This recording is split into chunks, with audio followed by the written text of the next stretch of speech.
அன்பானவர்களே, அன்பு வணக்கங்கள். மனிதன் இறக்கும் போது அந்த கடைசி நிமிடங்களில் என்ன நினைக்கிறான் என்பதை பற்றி பல்வேறு ஆராய்ச்சிகள் நடத்தப்பட்டிருக்கிறது. அவனுடைய உடலில் இருந்து உயிரானது வெளியேறி வருகின்ற, உயிர் பிரிகின்ற அந்த நேரத்திலே அவன் தான் இறக்கப் போகிறோம் என்பது நன்றாக தெரிகிறது.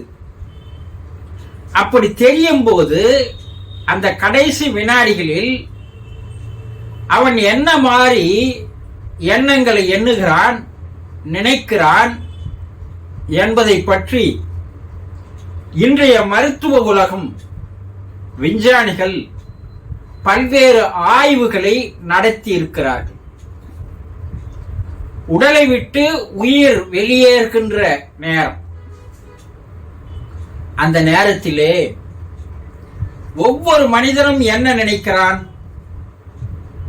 என்பது பல்வேறு ஆய்வுகளில் எல்லாம் ஒரே மாதிரியான நினைவுகளை, எண்ணங்களை அவர்கள் நினைக்கிறார்கள் என்று தெல்லம் தெளிவாக தெரிய வருகிறது. என்ன நினைக்கிறாங்க? நாம் இறக்கப் போகிறோம்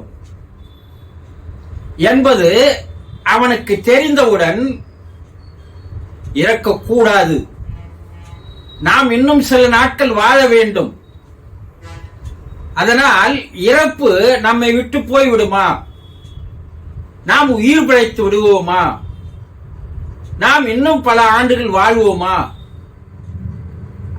நான் இறக்கக்கூடாது, நான் வாழ வேண்டும் என்று மனிதன் ஆசைப்படுகிறான். இப்போதே என்னுடைய உயிர் வெளியேறி போகக்கூடாது, எனக்கு பல கனவுகள் இருக்கிறது, பல ஆசைகள் இருக்கிறது, அதையெல்லாம் நான் நிறைவேற்ற வேண்டும் என்று நினைக்கிறான். இதுவரைக்கும் வாழ்ந்த வாழ்க்கையை அப்போதுதான் அவன் நினைத்து பார்க்கிறான். ஐயையோ, நாம் வாழ்க்கை வீணாக கழித்து விட்டோமே, கேளிக்கைகளிலும் பொழுதுபோக்கிலும் வீணாக நம்முடைய வாழ்நாளை கழித்து விட்டோமே, நாம் இன்னும் பல ஆண்டுகள் வாழப்போவதாக நினைத்துக் கொண்டிருந்தோம், திடீரென்று இப்போது உயிர் போகும் என்று எதிர்பார்க்கவில்லையே, அப்போ இனிமேலாவது எனக்கு வாழ்க்கை கிடைத்தால் என்னுடைய வாழ்க்கையை நான் சரியாக வாழ விரும்புகிறேன், இறைவா என்னை சாகடித்து விடாது, என்னை வாழ விடு, இனிமேல் என்னுடைய வாழ்க்கை நல்ல வாழ்க்கையாக நான் அமைத்துக் கொள்கிறேன், உன்னையே நினைத்து உன்னிடம் வந்து சேர்வதற்குண்டான படி என்னுடைய வாழ்க்கையை நான் மாற்றிக்கொள்கிறேன், இதுவரை நான் செய்ததெல்லாம் தவறு, நான் உன்னை நினைக்கவில்லை, உன்னிடம் வந்து சேருவதற்கான வழியை நான் தேடவில்லை, என்னுடைய வாழ்க்கையை ஆடம்பரமாக, வீணாக, கேளிக்கைகளில், பொழுதுபோக்கில் நான் கழித்து விட்டேன், இன்னும் கொஞ்ச காலம் என்னை வாழ விடு, நீ கூறுகிறபடியெல்லாம் நான் வாழ்கிறேன் என்று இறைவனிடம் கண்ணீர் விட்டு கதறி அழுகின்ற எண்ணங்களாக, நினைப்புகளாக அது இருக்கிறது என்பதை விஞ்ஞானிகள் கூறுகிறார்கள். இதை விஞ்ஞானிகள் இப்போது கூறுவது நமக்கு அதிசயமாக இருக்கலாம்.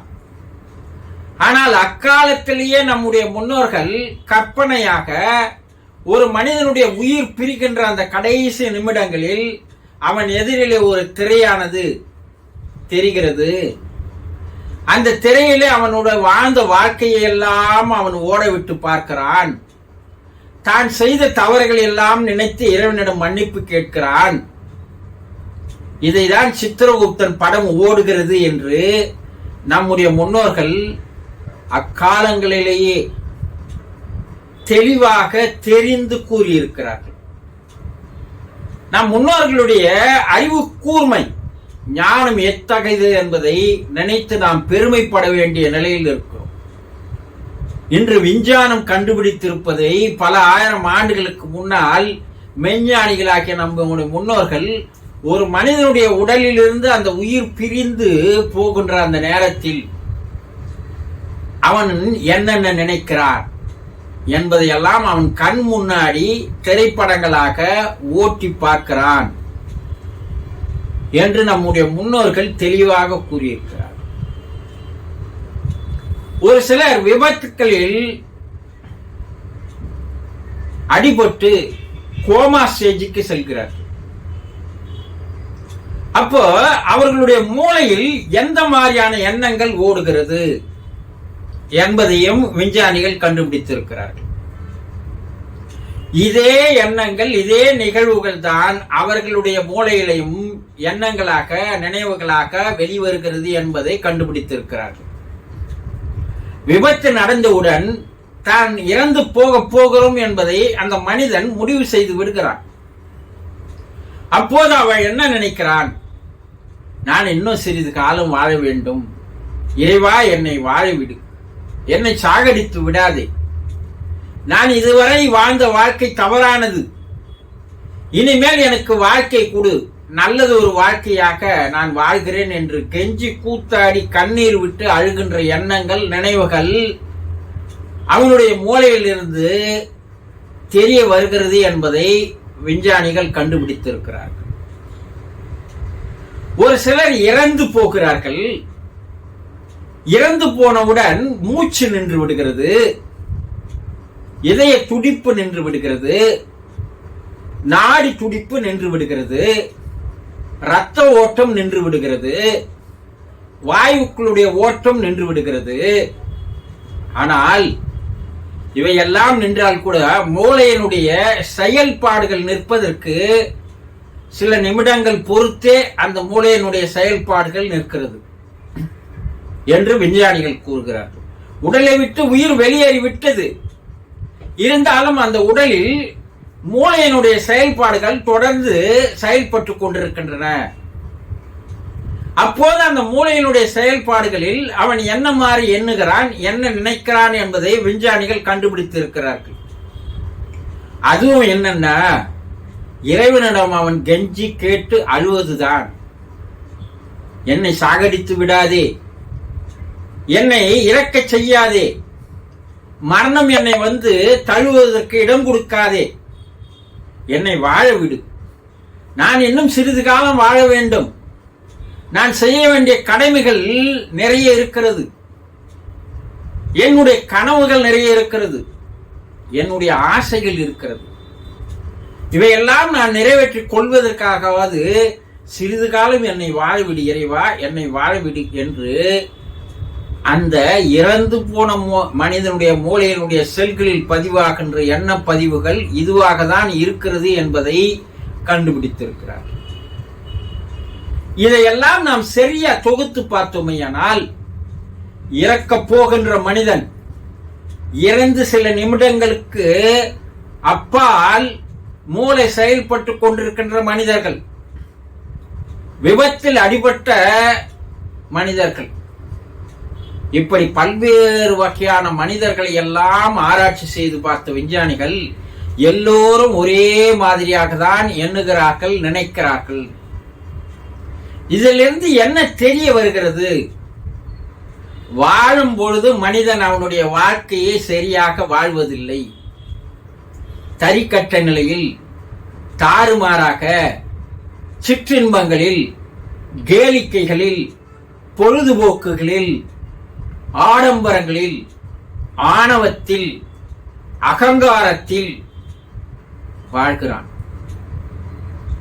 அந்த வாழ்க்கையினுடைய அர்த்தம் என்ன, அதனுடைய புனிதம் என்ன, எப்படி வாழ வேண்டும் என்று அப்போது எல்லோரும் அறிவுரை கூறினாலும் கூட, யோகிகள், ஞானிகள், ரிஷிகள், முனிவர்கள், அவதாரங்கள் எல்லாம் கூட எடுத்து கூறினால் கூட அவர்களுடைய ஆலோசனைகள், அறிவுரைகள் எல்லாம் செவடங்காதில் ஊதிய சங்காக தான் இருக்கிறது. எப்போது அவனுக்கு ஞானம் வருகிறது என்றால், புத்தி வருகிறது என்றால், இறக்கப் போகின்ற அந்த கடைசி நிமிடங்களில் தான், ஐயோ நாம் வாழ்ந்த வாழ்க்கை சரியில்லை, இனிமேலாவது சரியான வாழ்க்கையை வாழ வேண்டும். இதுவரை வாழ்ந்த வாழ்க்கை வீணானது, பயனில்லாதது, பலன் இல்லாதது. இறைவா, நான் தவறு செய்து விட்டேன், என்னை இன்னும் சிறிது காலம் வாழவை. நான் அப்போது நான் எப்படி வாழ வேண்டும் என்று வாழ்கிறேன், எப்படி அந்த வாழ்க்கையை அமைத்துக் கொள்ள வேண்டும் என்று வாழ்கிறேன். உன்னை நினைத்தபடியே வாழ்கிறேன். உன்னிடம் வந்து சேர்வதற்குண்டான வழிகளை தெரிந்து கொண்டு அந்த வழியில் என் வாழ்க்கையை அமைத்துக் கொள்கிறேன் என்று எப்போது கேட்கிறான்? கண்கட்ட பிற்பாடு சூரிய நமஸ்காரம் செய்வதை போல இறக்கின்ற தருவாயில் தான் அவன் தன்னுடைய வாழ்க்கையினுடைய நிலையினை உணர்ந்து பார்க்கிறான். இதையெல்லாம் நம்முடைய முன்னோர்கள் பல ஆயிரம் ஆண்டுகளுக்கு முன்னாலேயே தெளிவாக கூறி சென்றிருக்கிறார்கள். இறக்கப் போகும் மனிதன் என்னென்ன நினைப்பான் என்பதையெல்லாம் அவர்கள் மிக தெளிவாக எடுத்து கூறி சென்றிருக்கிறார்கள். இதையெல்லாம் புரிந்து கொள்ளாத மனிதன் கடைசி நிமிடங்களில், கடைசி நேரத்தில், இறக்கின்ற நேரத்தில் அவன் என்ன அழுது புண்ணியம், என்ன புலம்பி புண்ணியம், இதையெல்லாம் நினைத்து பார்க்க வேண்டிய நிலையில் நாம் இருக்கிறோம். மனிதனுடைய கடைசி நிமிடங்கள் எப்படிப்பட்டவை என்பதை இதன் மூலமாக நீங்கள் தெரிந்து கொண்டிருப்பீர்கள். இனியாவது நல்ல வாழ்க்கையை வாழ்வோம். தெரிந்து கொண்டீர்களா? சந்தோஷம்.